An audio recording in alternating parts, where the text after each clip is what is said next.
Perfecto, entonces vamos a hablar de mercancía, vamos a hablar de dinero y vamos a hablar de valores. Valor de uso, valor de cambio y valor a secas. Entonces, el día de hoy terminé esta primera parte del primer capítulo. Estamos hablando de este libro, El Capital, por Karl Marx. Entonces, el capítulo 1 se llama La mercancía y esta primera parte viene titulada como los dos factores de la mercancía, valor de uso y valor. Entre paréntesis, sustancia del valor, magnitud del valor. Perfecto. Entonces, ¿qué nos dice Marx en esta parte de este libro que pues, muchos encuentran un poco atemorizante? Yo me incluyo un poco en esa categorización de personas que lo pueden encontrar atemorizante, pero realmente digo, no me pareció tan complejo. Había escuchado elementos de que los primeros 3 capítulos eran como los más complejos. La verdad es que no me pareció tan complejo. Sí hay que darle varias leídas naturalmente para entender y aterrizar muy bien los conceptos y pues sobre todo poder reflexionar en ellos, ¿no? Pero yo creo que sentarte pues un periodo de 40 minutos, una hora, leerlo, pues darle con cuidado, entender que pues es un texto relativamente complejo y pues que no va a ser como si fuera un cuento, pues creo que con eso puedes avanzar bastante bien.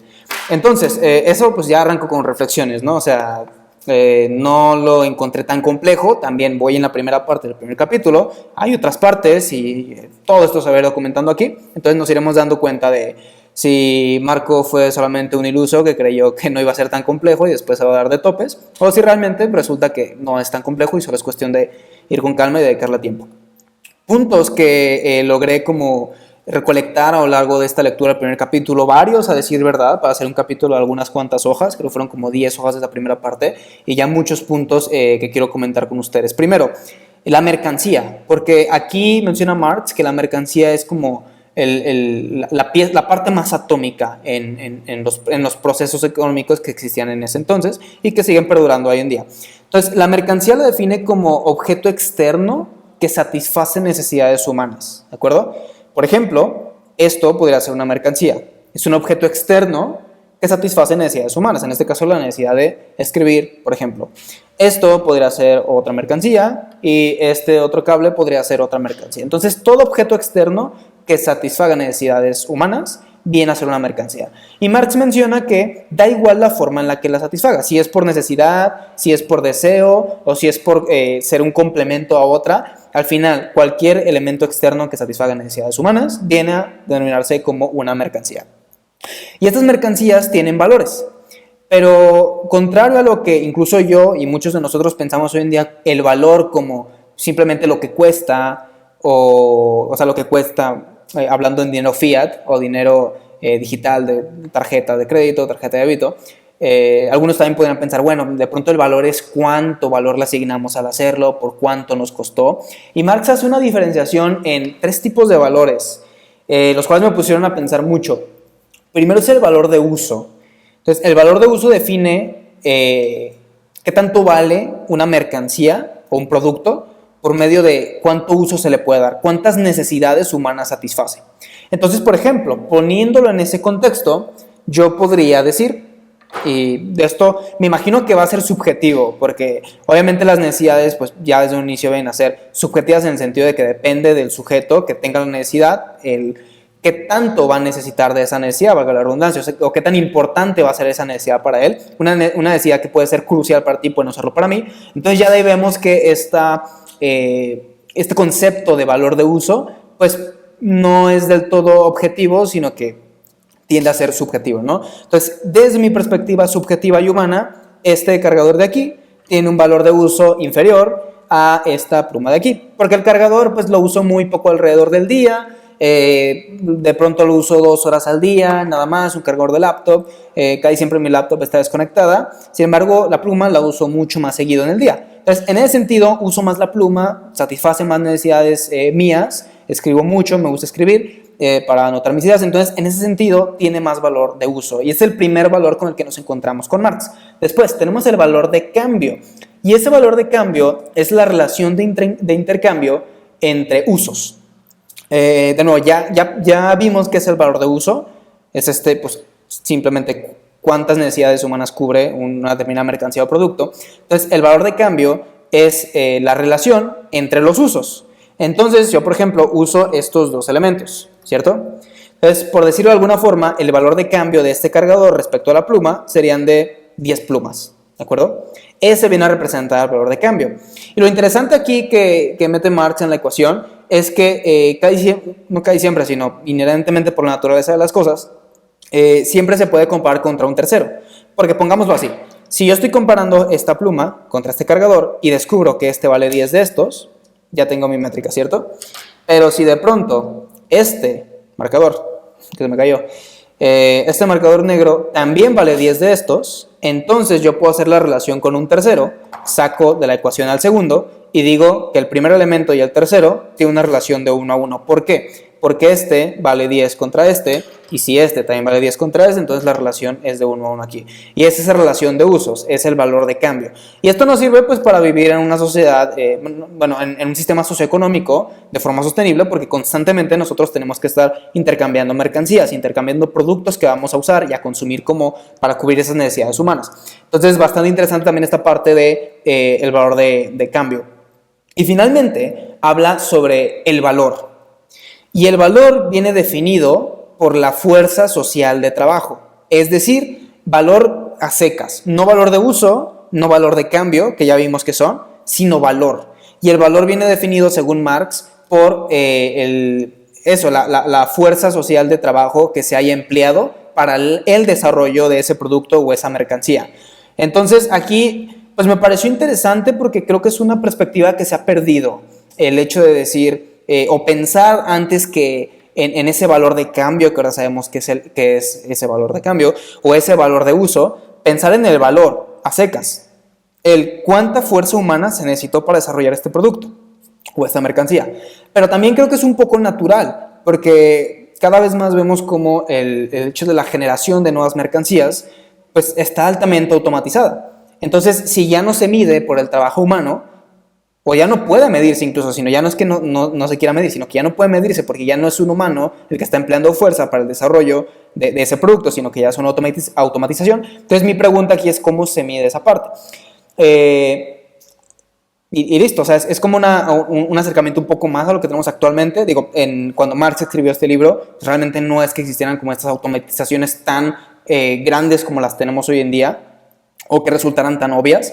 Entonces, pues sí, digo, habrá que ver. Yo me imagino que a lo largo de mi trayecto en esta aventura de entender el marxismo, el comunismo, el materialismo, pues me voy a encontrar con algunas propuestas que pues logren justificar ok, mira, podemos adaptarlo de esta forma. Pero de momento de la lectura que llevo hasta ahorita, pues no es algo que se haya considerado, pero también entiendo por qué. O sea, estamos hablando de una obra que en este caso, segunda edición, 1872 aproximadamente. Entonces, pues sí, interesante esta parte. Y me gusta mucho, digo, me parece como importante recordar que también el valor de las cosas pues viene por el humano al final de cuentas, ¿no? O sea, el proceso de trabajo humano puesto en ese proceso de desarrollo. Me parece importante recordarlo porque, de nuevo, creo que día a día se nos olvida. De hecho, diría que tenemos los órdenes como al revés. O sea, cuando uno te dice, ¿cuál es el valor de la pluma, no? Probablemente primero piensas en el valor de cambio. Y luego, en una escala secundaria, de importancia, pensarías en el valor de uso. Y finalmente en el valor, como ese trabajo social o esa fuerza de trabajo social que se dedicó para la generación de esa mercancía. Entonces, bastante curioso. Y creo que aquí Marx, digo, no lo dice de forma explícita, esto es una interpretación mía de acuerdo a lo que entiendo hasta el momento. Creo que en el libro probablemente es como al revés, ¿no? O sea, lo más importante vendría a ser ese valor, ese trabajo social o esa fuerza de trabajo social que se aplicó para desarrollar ese producto, después de una segunda escala de importancia igual, muy importante. Por supuesto, los tres son muy importantes porque se necesitan de los tres para que funcione correctamente toda esta sinergia entre los valores para finalmente tener un sistema socioeconómico sostenible. Pero, o sea, si tuviera que ponerlo en una escala, pues probablemente, de acuerdo a mi interpretación del libro, pues sería primero el valor tal cual, después el valor de uso y finalmente el valor de cambio. Y creo que hoy en día lo tenemos un poco al revés. O sea, primero tenemos el valor de cambio porque es lo primero que se nos viene a la mente. Oye, valor de esto, $5. Ese es el valor de cambio. Oye, no, ese no. Ok, entonces te refieres al valor por cómo yo la valoro. Valor de uso. No, ese tampoco. Ok, te refieres al valor en el sentido de cuánto trabajo se le puso a esto para generarlo, ¿no? Es como muchos pensamos al momento de, cuando nos preguntan cuál es el valor de las cosas, seguramente seguimos ese orden de, esa línea de pensamiento. Y pues aquí Marx, a lo que entiendo, lo propone, bueno, ni siquiera es que lo proponga, es una interpretación que yo tengo, de nuevo, por lo que sé como de Marx, por el enfoque comunista y demás. Entonces, pues sí, me pareció curiosa esa parte y sobre todo muy importante, muy interesante esa diferenciación entre los tres tipos de valores, porque creo que hoy en día como que ni siquiera lo pensamos. O sea, nos dicen valor y de inmediato pensamos en valor de cambio, como lo menciona Marx. ¿De acuerdo? Entonces, otro punto importante que anoté aquí, veamos, elementos sin valor, pero con valor de uso. Pueden existir esos elementos, que ya no sería una mercancía en sí, porque cuando el elemento no se puede, o sea, para empezar, ¿qué nos está diciendo aquí el texto, no? Hay elementos sin valor, pero con valor de uso. Es decir, elementos que no pueden ser trabajados por un humano, no pueden ser producidos, pero que sin embargo cubren necesidades humanas. ¿De acuerdo? Ojo, ahí dije, pero sin embargo, y hace un tiempo aprendí que eso no está del todo correcto, entonces corrijo esa parte, pero que al final termina cubriendo necesidades humanas, ¿cierto? O sea, es la parte de no lo puedes producir, porque el aire, por ejemplo, no lo puedes producir, pero tiene un gran valor de uso, porque todos nosotros usamos aire, si no, nos morimos, ¿no? Entonces, me pareció interesante como esto que menciona Marx, de que pues, pueden existir estos elementos, como el aire, por ejemplo, que bueno, de pronto podríamos argumentar hoy en día de no, bueno, sí podemos generar aire porque ahora tenemos la capacidad de moldear las moléculas o los átomos y demás, y de pronto sí, pero bueno, nos estamos como atando lo más posible a entender a Marx, ¿no? Entender el marxismo, entender su forma de pensar. Lo que nos está tratando de transmitir aquí son los diferentes tipos de valores asociados a una mercancía, y me parece interesante ver que hay productos que pues, pueden no tener un valor porque no pueden ser producidos y que pueden tener al mismo tiempo un valor de uso. Al mismo tiempo, tenemos elementos que no tienen valor de uso y que por no tener valor de uso, incluso si se les trata de asignar una fuerza social de trabajo, esa fuerza social de trabajo, que pues vendría a ser la representación del valor a secas, como lo menciona Marx, pues no tendría valor. ¿Por qué no tendría valor? Supongamos que yo estoy creando algo, ¿cierto? Un algo, porque la verdad no se me viene un ejemplo ahorita de algo que no tenga uso, porque creo que todo lo que compramos y todo lo que es una mercancía viene a tener un uso, ¿de acuerdo? Que de nuevo, uso no nos referimos como uso práctico, sino algo que cubre una necesidad humana, que como ya lo menciona Marx, puede ser una necesidad, súper necesidad o algo obligatoria, o algo por deseo. Entonces, incluso aunque alguien pudiera argumentar de, oye Marco, tú no necesitas esta vela, no tiene valor de uso, pues al menos, sí, no tiene un valor de uso en el sentido de necesidad, pero sí lo tiene en el sentido de deseo. Entonces, dentro del marco de trabajo de Marx, pues sí entra en valor de uso, ¿cierto? Por más que no cubra una necesidad como antropomórfica en el sentido de algo que yo humano necesito si no muero o cualquier otra cosa, pues sí cubre la necesidad desde el sentido del deseo, o tiene un valor de uso desde el sentido del deseo. Entonces no se me ocurre como un ejemplo de algo que no pueda tener valor de uso. Yo miro aquí a mi alrededor y creo que todo lo que tengo tiene un valor de uso porque pues por algo lo compré.